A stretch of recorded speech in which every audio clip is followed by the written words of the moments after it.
Hola Constanza, espero que esté muy bien. Hoy día nos reunimos para la segunda clase online de razonamiento lógico, donde vamos a analizar la unidad 2 que tiene que ver con el razonamiento inductivo y deductivo.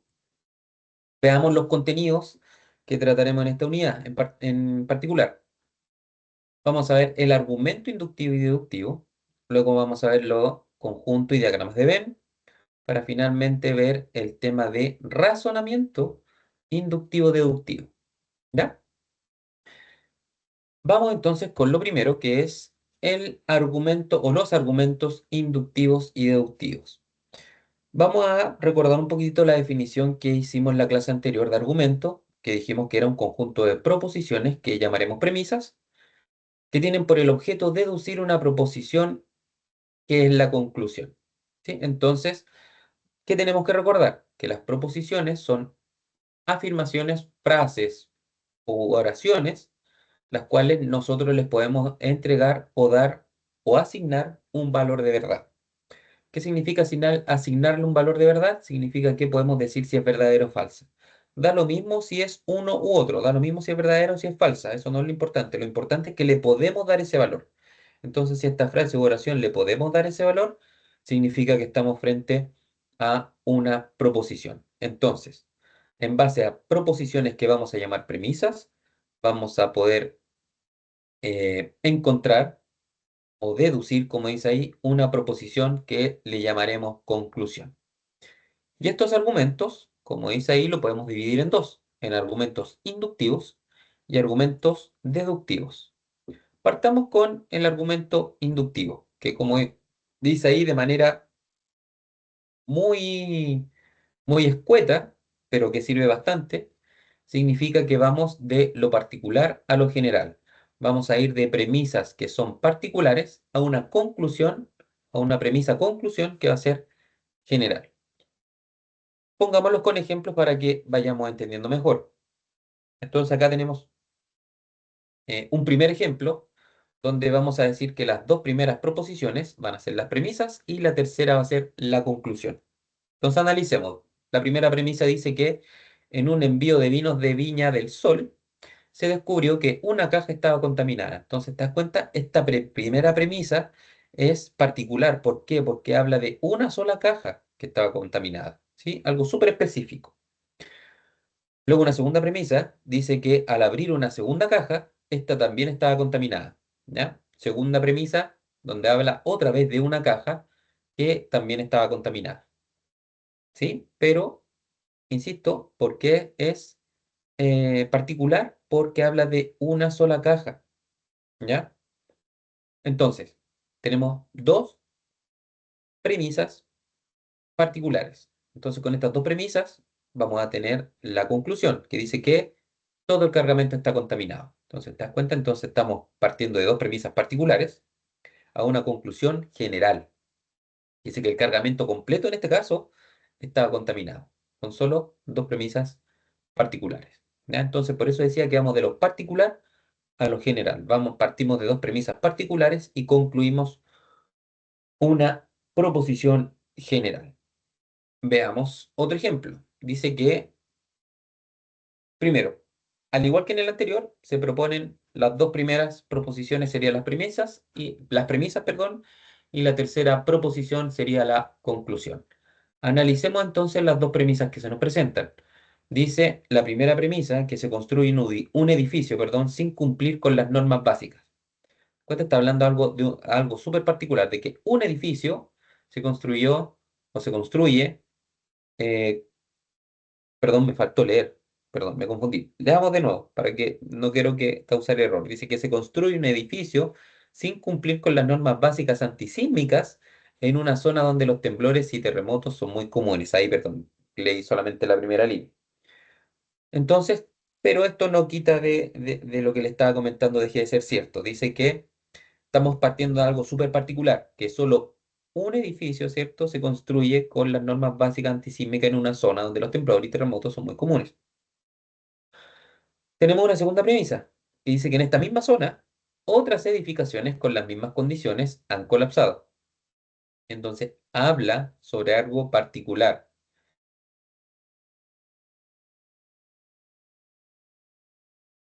que dice que otras edificaciones, que no sabemos cuántas son, pueden ser dos o tres, y no sabemos de cuántas, de 1000, de 500, no sabemos, pero dice que otras edificaciones, algo particular, con las mismas condiciones han colapsado. Entonces tenemos dos premisas particulares. Y con esas dos premisas concluimos algo general, que es que entonces se puede concluir que esa edificación colapsará de ocurrir un terremoto. ¿Qué otra, cierto? ¿Qué otra construcción u edificación que se construya va a sufrir la misma suerte que las anteriores? Ya lo está afirmando. Entonces eh, está afirmando algo general a partir de premisas particulares. ¿Ya? Así que ahí tenemos otro ejemplo. Veamos un tercer ejemplo, que aquí tenemos más premisas. Aquí tenemos cuatro premisas y la quinta, la que está última ahí remarcada con doble punto, sería nuestra conclusión. Entonces, ¿qué nos dice la primera premisa? Que se sabe que uno por uno es uno, algo súper particular, una multiplicación en particular. La segunda premisa, que 2 por uno es 2. La tercera premisa, que 3 por uno es 3. Y la cuarta premisa, que 4 por uno es 4. ¿Se da cuenta? Son cuatro premisas aquí muy explícitas, que son muy particulares porque son una multiplicación en particular. Cuatro premisas, ¿cierto? Del mismo calibre. Entonces, con esas cuatro premisas obtenemos una conclusión general, que es que entonces todo número multiplicado por uno es igual al número. ¿Sí? Está hablando de todos los números ahora. Entonces, con premisas particulares obtuvimos una premisa que es la conclusión a modo general. ¿Ya? Y podemos concluir, o decir, mejor dicho, a modo de conclusión, como dice la presentación, que en el caso de los argumentos inductivos, su validez dependerá de la fuerza de sus premisas. Un argumento será fuerte si logra que la conclusión sea convincente. Entonces, aquí la conclusión que logremos depende mucho de la calidad de las premisas. Mientras más premisas, más convincente va a ser la conclusión que nosotros obtengamos de manera general. Mientras más premisas particulares, más va a validar o más convincente va a ser la conclusión general que nosotros obtengamos. ¿Ya? Entonces, argumentos inductivos de premisas particulares a una conclusión general. Veamos ahora el argumento deductivo, donde el argumento deductivo es lo contrario, funciona al revés. Partimos con premisas generales y llegamos a una proposición, perdón, que es una conclusión de manera particular. Entonces, de premisas generales, llegamos a una conclusión particular. Veamos algunos ejemplos para que veamos cómo funciona. Primera premisa. Aquí funciona igual que los ejemplos anteriores. Las dos primeras proposiciones, perdón, son premisas y la tercera sería conclusión en ambos ejemplos. Entonces, la primera premisa dice que la mayoría de los estudiantes utilizan medios digitales para estudiar. Habla en general de los estudiantes, ¿sí? Luego dice que Francisca es estudiante, ¿sí? Nos da algo general porque a pesar de que habla de Francisca, habla algo súper general sobre ella, que es estudiante. Y en base a esas dos premisas generales podemos concluir algo particular, que es que Francisca emplea medios digitales para estudiar. Entonces ahí estamos definiendo una conclusión particular en base a las dos premisas generales, que específicamente Francisca emplea específicamente medios digitales para estudiar. ¿Sí? Veamos un segundo ejemplo. Dice que todos los hombres son mortales, que sería nuestra primera premisa, que es una proporción general, una proposición, perdón, general, que habla de todos los hombres y que todos son mortales. Algo súper general. Luego que Alejandro es hombre. Está hablando en particular de Alejandro, pero ¿qué está diciendo de Alejandro? Que es hombre, está diciendo algo súper general. Entonces, ahí estamos hablando de otra premisa general. Y con esas dos premisas generales concluimos entonces que Alejandro es mortal. Entonces, estamos eh, yendo a algo súper específico, de que Alejandro es mortal. ¿Ya? Entonces, con premisas generales llegamos a una conclusión particular. Veamos otro par de ejemplos, donde otra vez tenemos dos premisas y una conclusión. Veamos el ejemplo 3. Primera premisa. Todos los políticos son corruptos. Algo general. Habla de todos los políticos. Segunda premisa. Dice que el senador Melquiades Buendía es político. Otra vez, a pesar de que está hablando de una persona específica, está diciendo algo general de él, que es político. Por lo tanto, es una premisa general. Y luego con esas dos premisas, ¿cierto? Concluimos entonces que el senador Melquiades Buendía debe ser corrupto. Entonces estamos asignándole una característica específica, en este caso al senador Melquiades, que es corrupto. ¿Ya? Ejemplo número 4 dice que, primera premisa, los habitantes de Antofagasta les gusta que su ciudad sea llamada la Perla del Norte. Algo general, porque habla de todos los habitantes. Luego, segunda premisa, que Juan es habitante de esa ciudad. Que otra vez, habla de Juan en particular, pero dice que es habitante de esa ciudad. ¿Ya? Una ciudad que tiene muchas personas, entonces es algo general.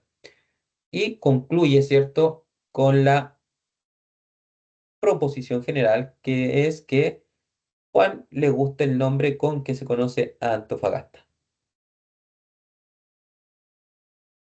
Entonces, una conclusión particular a partir de premisas generales. Perdón. Veamos un último ejemplo, otra vez, dos premisas y una conclusión. Aquí funciona también como los argumentos inductivos.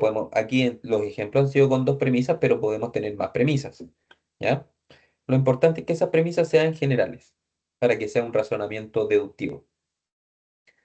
Ejemplo número 5, entonces, dice, todos los animales necesitan agua para vivir.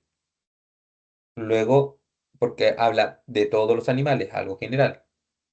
Luego dice que los osos son animales. Otra vez habla de todos los osos y habla de que todos los osos son animales. Y luego la conclusión en base a esas dos premisas generales que tuvimos, que sería una conclusión particular. Dice que los osos necesitan agua para vivir. Está hablando específicamente de los osos y que necesitan agua para vivir. ¿Ya? Con esto tenemos entonces el argumento, perdón, deductivo. Que a modo de conclusión podemos decir que en el caso de los argumentos deductivos se acepta la verdad de las premisas, que si se acepta, perdón, la verdad de las premisas, entonces la conclusión va a ser correcta. ¿Ya? Entonces siempre va a pasar eso. Eso distingue también a los argumentos inductivos de los deductivos, que cuando si asumimos como verdaderas las premisas en un argumento deductivo, la conclusión siempre va a ser correcta o verdadera.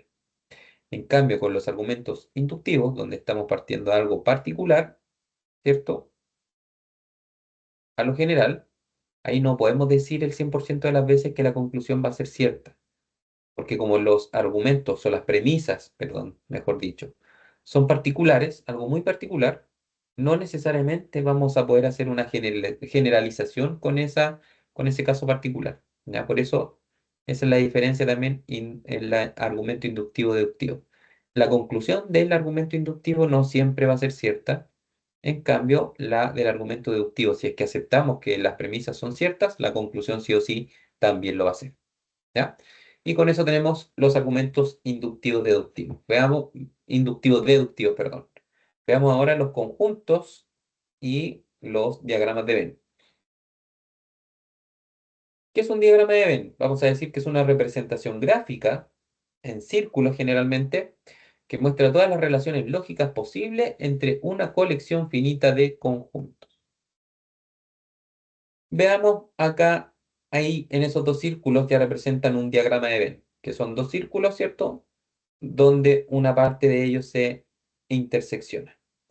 Entonces tenemos dos conjuntos, vamos a definir el conjunto A, que tiene los elementos 1, 3, 5, 7, 9, 10, 15, 17, 18 y 20, y el conjunto B, que contiene los números 2, 4, 5, 7, 9, 12, 14, 16 y 20. Ahora bien, estos dos conjuntos con esos números los representamos con círculos. Dentro del círculo amarillo van a ir todos los elementos del conjunto A y dentro de ese conjunto como celeste va a ir todos los elementos del conjunto B. Pero estos se interseccionan y en la intersección, si se fijan, hay numeritos. Esos numeritos, si nos fijamos en los conjuntos, si se fija, mejor dicho, en los conjuntos A y B, son los numeritos que se repiten o los elementos que se repiten en ambos conjuntos. ¿Qué elementos se repiten en ambos conjuntos? El 5 está arriba y abajo. El 7 está en el conjunto A y B también. El 9 también está en el conjunto A y B. Y el 20 también que se repite en ambos conjuntos. Entonces, ¿qué vamos a tener? Que los elementos que se repiten en el mismo conjunto van a quedar en la intersección de ambos círculos. Y los elementos que se encuentran solo en un conjunto van a quedar fuera de la intersección, ¿cierto? Entonces aquí en el A, fíjense, ¿qué numeritos tenemos? El 1 que está acá, el 3, el 5 que está dentro de la intersección, pero está dentro del círculo amarillo, por lo tanto pertenece al círculo amarillo. El 7 que también mismo cuento. El 9 mismo cuento. El 10 que solo está dentro del conjunto A. El 15 que solo está dentro del conjunto A, el 17 que solo está dentro del conjunto A, lo mismo con el 18 y el 20 que está dentro del conjunto A, pero también en el conjunto B, por eso está al centro. Y lo mismo pasa con el conjunto B. Los elementos que están solo en el conjunto B están rodeados solamente fuera de la intersección y los elementos que están dentro de la intersección también pertenecen al conjunto B, pero también al mismo tiempo al conjunto A, por eso están al centro. ¿Ya? Veámoslos con un ejemplo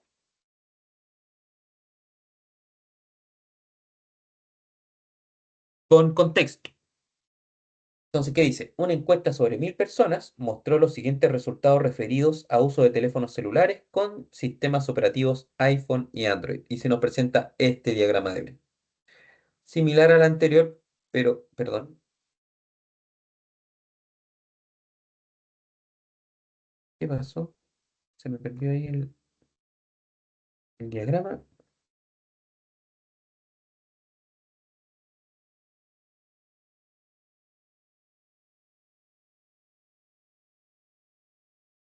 Ahí está. Ahora sí, tenemos el diagrama de Venn, ¿cierto? Con la cantidad de 1000 personas encuestadas donde se definen qué personas utilizan sistema iPhone y qué personas utilizan Android. Y ahí tenemos los dos. Entonces, ¿qué tenemos?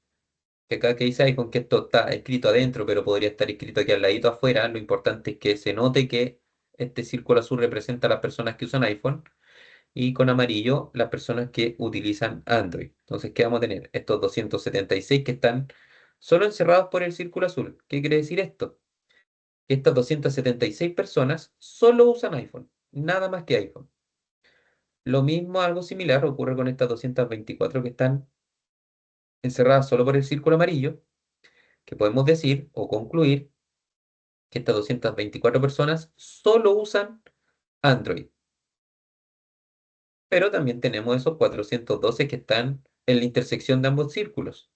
Por lo tanto, vamos a decir que esas personas, esas 412 personas, usan iPhone, pero también usan Android. O sea que usan los dos sistemas operativos. Eso quiere decir ese 412 que está encerrado en ambos círculos. ¿Ya?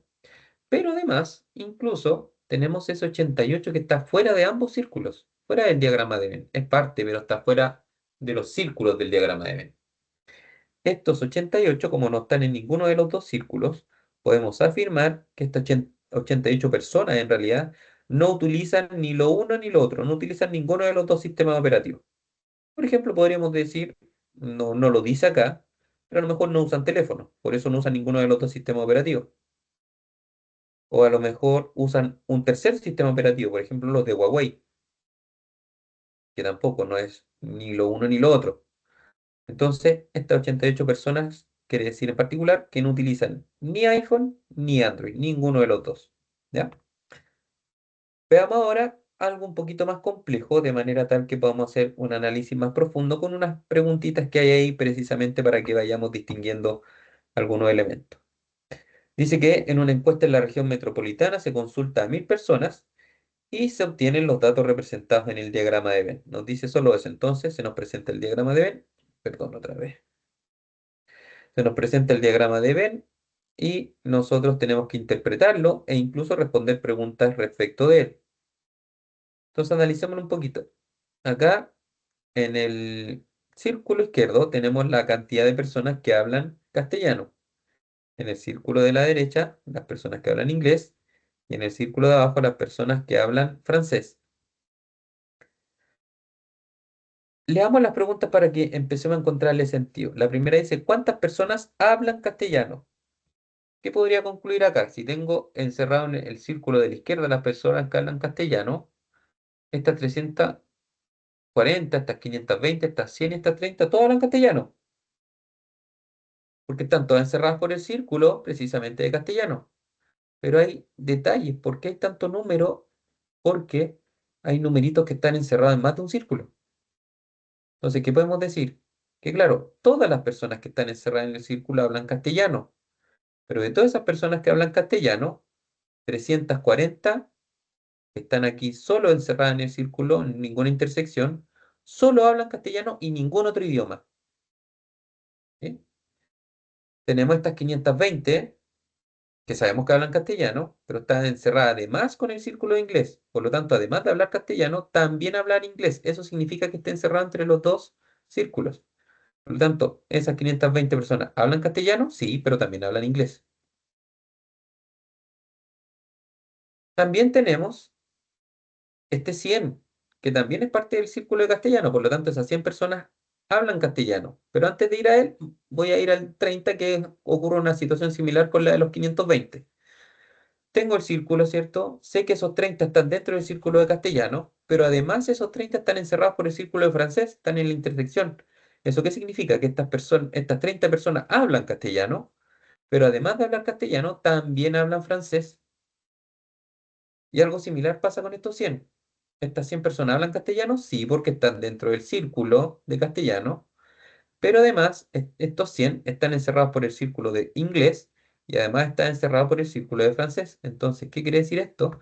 Que estas 100 personas, además de hablar castellano, también hablan inglés y también hablan francés. Hablan los tres idiomas. Y aquí que no hay nada, se asume cero, ¿cierto? Que estas serían las personas que hablan inglés y francés. Ahora bien, la pregunta es, la primera pregunta es, ¿cuántas personas hablan castellano? Aquí tendría que decir yo, ¿solo 340? No, uno tendería a decir 340, pero estaría incorrecto. ¿Por qué? Porque la pregunta es ¿cuántas personas hablan castellano? La pregunta no es cuántas personas hablan solo castellano como único idioma, sino que simplemente uno dice cuántas personas hablan castellano. Entonces, estas 340 personas, ¿hablan castellano? Sí, porque hablan solo castellano. ¿Estas 30 personas hablan castellano? Sí, hablan castellano, pero también francés. Pero no me importa, porque la pregunta es ¿cuántas personas hablan castellano? ¿Y hablan castellano? Sí. Estas 520 hablan castellano, sí, porque están dentro del círculo de castellano, pero también hablan inglés. Pero recordemos, otra vez, la pregunta es ¿cuántas personas hablan castellano? No me dice que es solo castellano.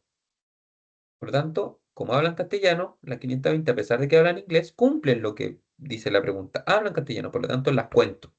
Y con mayor razón estas 100.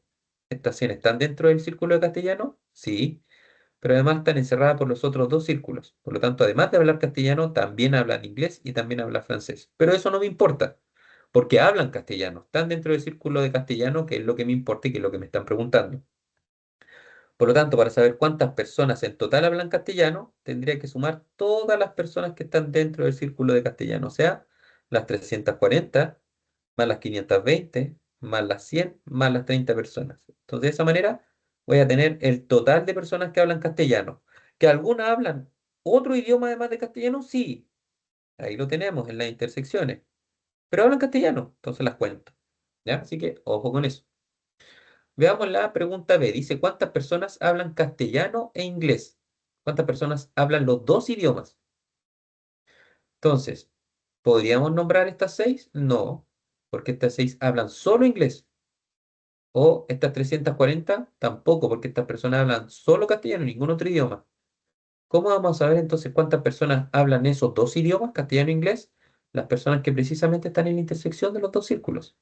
Porque sabemos que esas 520 hablan castellano y hablan inglés, hablan los dos idiomas, que es precisamente lo que se me pregunta y lo que sería la respuesta, que son las 520. Perdón, otra vez. Y finalmente nos dice cuántas personas hablan los tres idiomas. ¿Sí? ¿Cuántas personas hablan los tres idiomas? La respuesta va a estar dada por el número el cual está encerrado por los tres círculos, que en este caso es 100. ¿Se dan cuenta? Ese 100 está encerrado por los tres círculos, el de la izquierda, el de la derecha y el de abajo. Por lo tanto, 100 personas, va a ser la respuesta, hablan los tres idiomas. Ahora, por ejemplo, si yo preguntara cuántas personas hablan solo castellano, como una cuarta pregunta, ahí la respuesta sería 340. Pero usted me diría, profesor, acabamos de decir que era la suma de esos cuatro números, que da 990. Sí, pero ahora nos preguntas cuántas personas hablan solo castellano. Por lo tanto, son 340, porque esas 30, claro, hablan castellano, pero también francés. Y la pregunta sería cuántas personas hablan solo castellano, un único idioma, que es castellano. Ahí contestó solamente 340. ¿Ya? Así que ahí podemos empezar a hacer muchas más preguntas, pero con esas tres ya es suficiente más las que dimos como cuarto ejemplo incluso. Y esos son los diagramas de Venn. ¿Ya? Así que hay que tener cuidado con el análisis, hay que analizar bien. Eso es lo importante. Hacer bien el análisis y entender bien lo que se está preguntando. ¿Ya? Sobre todo con preguntas como esta, ¿cuántas personas hablan castellano?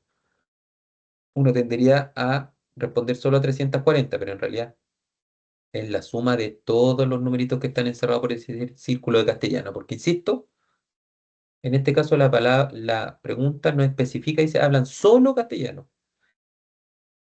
Dice que hablan castellano. Por lo tanto, le sumo a las 520 porque además de hablar castellano también hablan inglés, lo mismo con las 100, lo mismo con las 30.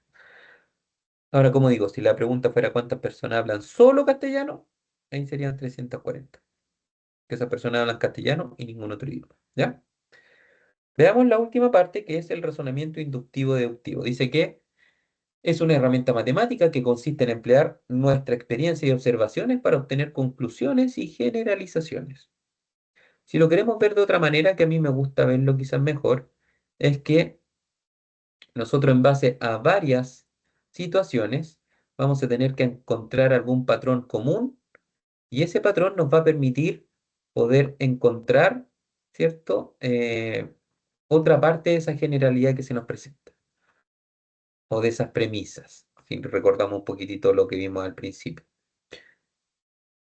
Veamos la primera situación. Tenemos una secuencia de operaciones, 2 más 1, 3 más 2, 4 más 3, 5 más 4, etcétera.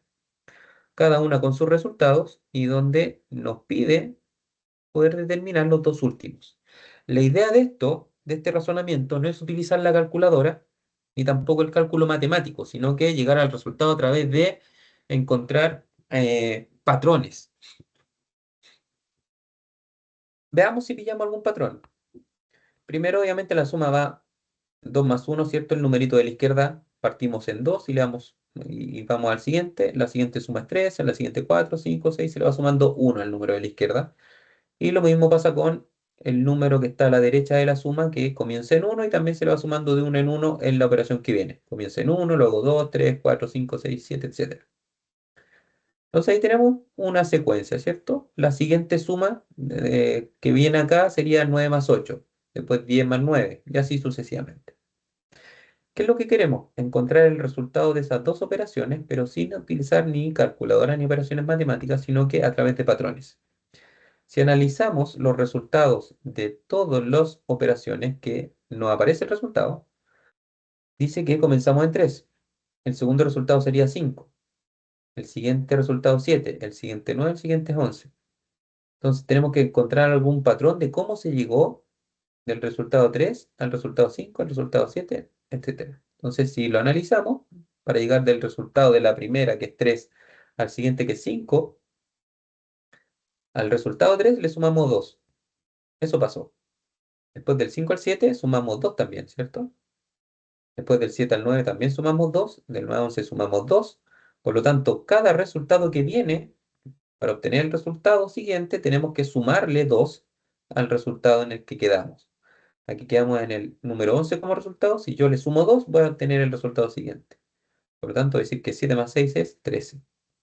Y lo mismo con el siguiente. A ese 13 que acabo de obtener le sumo 2. Entonces, 8 más 7 vamos a decir que es 15. De esa manera yo voy a llegar a cualquier resultado. Aquí es un poco obvio, ¿cierto? Porque la suma es chiquitita. Pero veamos, por ejemplo, otra secuencia. Una serie de números. se nos presenta la siguiente serie. 20, 25, 22, 27, 24, etcétera. Recuerden que las series son infinitas, ¿cierto? Son infinitos números hacia la derecha, solamente que aquí están mostrados los 5 primeros términos. ¿Qué se nos pide? Poder encontrar o saber cuál es el siguiente elemento que viene, ¿cierto? Tengo el 20, el 25, 22, 27, 24 y tengo que terminar después del 24. Si quiero seguir con la secuencia, ¿qué número viene? Tanto, y después cuál, y después cuál, todos los elementos que vengan. ¿Ya? Para eso está la secuencia aquí abajo de nuevo, el 20, 25, 22, 27, 20, 24, que es la misma de acá, y la anotamos así para poder ir encontrando patrones, patrón o patrones. ¿Qué tenemos? Que desde el primer al segundo término, el primer término para llegar al segundo se le sumó 5. Luego de ese segundo término para llegar al tercero, se le restaron 3. Después de ese término al siguiente, se sumó 5 de nuevo. Y después de ese término al siguiente, se volvió a restar 3. Entonces, ¿cuál es la secuencia del patrón?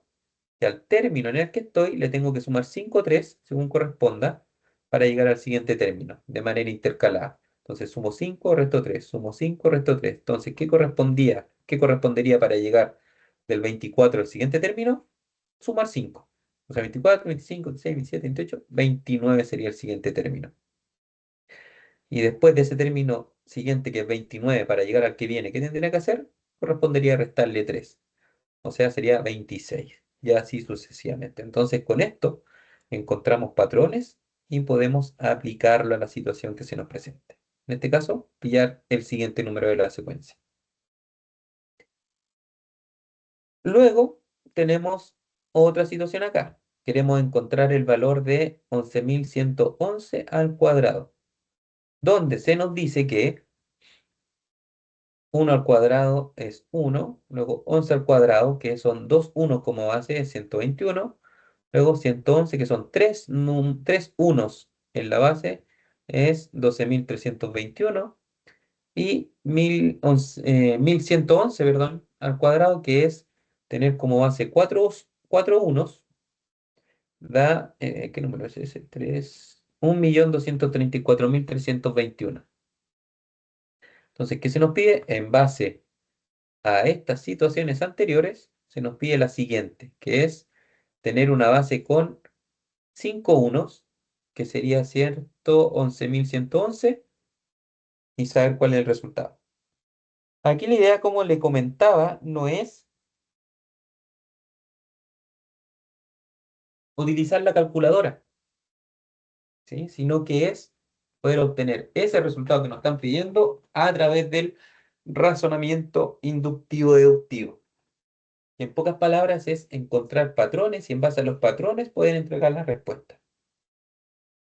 Busquemos patrones, que aquí incluso está un poquito marcado. En el 1 al cuadrado es 1. Después, cuando tenemos 2 unos como base, sería 121. Cuando tenemos 3 unos como base al cuadrado, tengo el 12.321. Pero fíjense qué pasa. Esto es cuando son 4 unos los que tengo como base, me marca el 4 aquí en negrita. Entonces, este numerito que está marcado en negrita, fíjense, primero es el número del medio del resultado, ¿sí o no? A la derecha y a la izquierda hay 3 números. Aquí, tanto a la derecha como a la izquierda hay 2 números. Y aquí, a la derecha como a la izquierda hay un número. Entonces, va avanzando de uno en uno. Fíjense, parte en 1, 2, 3, 4. Pero ¿qué podemos concluir también? Que ese numerito que va a quedar al medio en el resultado es la cantidad de unos que están en la base. Fíjense, aquí son 2 unos, un 2. Aquí son 3 unos, 3. Aquí son 4 unos, 4. Perdón. ¿Qué otro patrón encontramos? Que después que pillo el numerito del medio, ¿cierto? Que si lo asumimos de inmediato con con la operación que nos están pidiendo acá, que son 5 unos, el valor del medio de este resultado sería el 5, ¿cierto? Porque dijimos que la cantidad de unos es el número que va al centro en el resultado que estoy armando. En este caso son 5 unos, un 5. ¿Y qué otro patrón podemos encontrar? Que tanto a la derecha como a la izquierda del número que está en el centro, le voy descontando 1. Por ejemplo, aquí del 2, tanto a la derecha como a la izquierda, le descuento 1, que es 1 y 1. Aquí el número del centro es el 3, y tanto a la derecha como a la izquierda voy descontando 1. Entonces a la derecha 3, 2, 1 y a la izquierda 3, 2, 1. Y lo mismo pasa con el siguiente, que es 4. Entonces a la derecha voy descontando de 1 en 1, que sería 4, 3, 2, 1, y a la izquierda 4, 3, 2, 1. Entonces nuestro resultado que nos piden de la operación, dijimos que 5 iba a ir al centro. Entonces a la derecha, ¿qué tendría que anotar? 5, 4, 3, 2, 1. Y a la izquierda lo mismo, 5, 4, 3, 2, 1. A partir del valor del medio, que era el 5. Y de esa manera podemos ir encontrando cualquier potencia que tenga como base unos al cuadrado, ¿sí? Sin tener que utilizar calculadora. Entonces, si me tiraran una base de que tenga 10 unos, yo sabría que el número, o 9 unos, yo sabía que el número del centro del resultado sería 9. Y para armar el resto del resultado, tanto a la derecha como a la izquierda tendría que ir descontando de uno en uno. O sea, si parto desde el 9, que es el del medio, hacia la derecha sería 8, 7, 6, 5, 4, 3, 2, 1. Y a la izquierda el mismo cuento. 8, 7, 6, 5, 4, 3, 2, 1. Sin tener que utilizar calculadora, de manera más fácil. Y veamos el último que tiene este, también funciona como patrón. Y que es el último ejemplo. Acá es similar al de uno, pero aquí la base está compuesta con números 6, con dos números 6, con tres números 6, con cuatro números 6, cinco números 6. Y nos pide esa enorme base con muchos 6 que ni siquiera sé cuántos son al cuadrado. Ahí lo vamos a revisar. Entonces, tengo el primer numerito que es 66 al cuadrado, 2 6 al cuadrado, ¿cierto? Que me dice que el resultado es 4, 3, 5, 6. Acuérdense que hay que pillar patrones.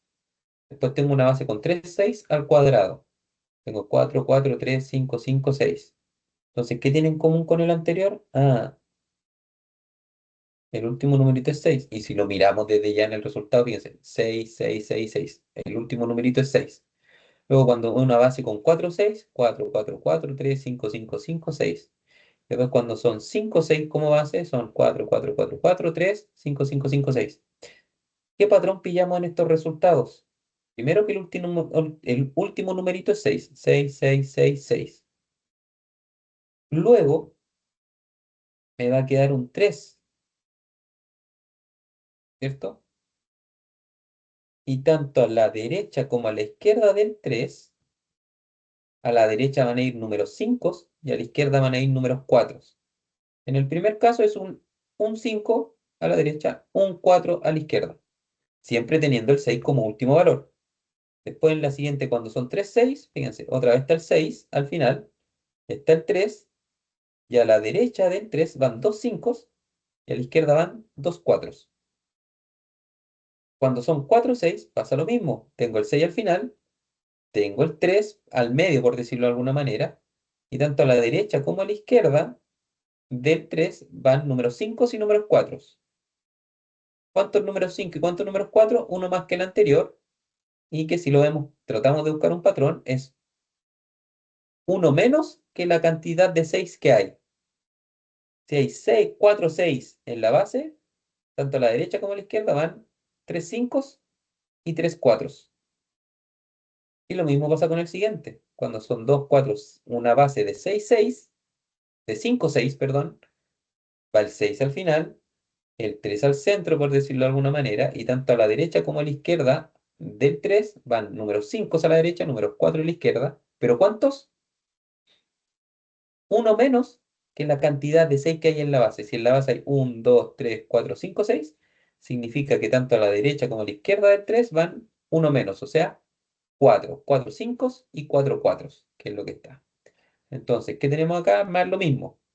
Aquí, ¿cuántos 6 son? Uno, 2, 3, 4, 5, 6, 7, 8, 9, 10, 11, 12, 13, 14, 15, 16. Entonces, como son 16, otra vez, el 6 tiene que ir al último, el 3 al medio, y tanto a la derecha como a la izquierda tenemos que poner números 5 y números 4. ¿Cuántos? 5 y 4, uno menos que la cantidad de 6 que se me presenta en la base de la potencia, que dijimos que eran 16. Por lo tanto, tanto a la derecha como a la izquierda del 3 tienen que ir 15 5 y 15 4. Y de esa manera obtenemos el resultado. ¿Cuál es la gracia de esto? Insisto, que tenemos que Podemos obtener resultados numéricos en este caso sin tener que utilizar la calculadora, porque además si utilizara la calculadora no alcanzaría ni siquiera la calculadora a mostrarme tantos números en el visor. Entonces ahí está el tema. En cambio, con estas deducciones nosotros podemos encontrar ese valor final, ¿ya? Sin tener que utilizar la calculadora y de manera sencilla un número que es enorme, ¿ya? Y con eso podemos concluir que el razonamiento deductivo es el proceso de hacer conclusiones juntando hechos conocidos, ¿cierto? Encontrar los resultados de las operaciones que se me presentan como datos y encontrar los patrones para dar un argumento razonado para un nuevo hecho, ¿sí? Una vez que encontramos el patrón, poder responder, ¿ya? Esa es la idea. Y con eso terminamos los contenidos de esta unidad 2. Entonces recuerde que esta unidad 2 ya es con nota, ya tiene ponderación para la nota final de la unidad. Por lo tanto, ya tiene que, tenemos la actividad, la evaluación final, perdón, de esta unidad 2 que ya tiene publicada. Le recomiendo que la comience a hacer. Recuerde que el plazo de la entrega es el domingo de la próxima semana. Así que puede ir haciéndola de a poco y cualquier duda que pueda ir teniendo con respecto a los contenidos, obviamente me la puede preguntar ahí, yo voy a estar atento. ¿Ya? Así que eso sería por hoy día, que esté muy bien, cuídese mucho, que tenga buen fin de semana y nos vemos la próxima. Chao, chao.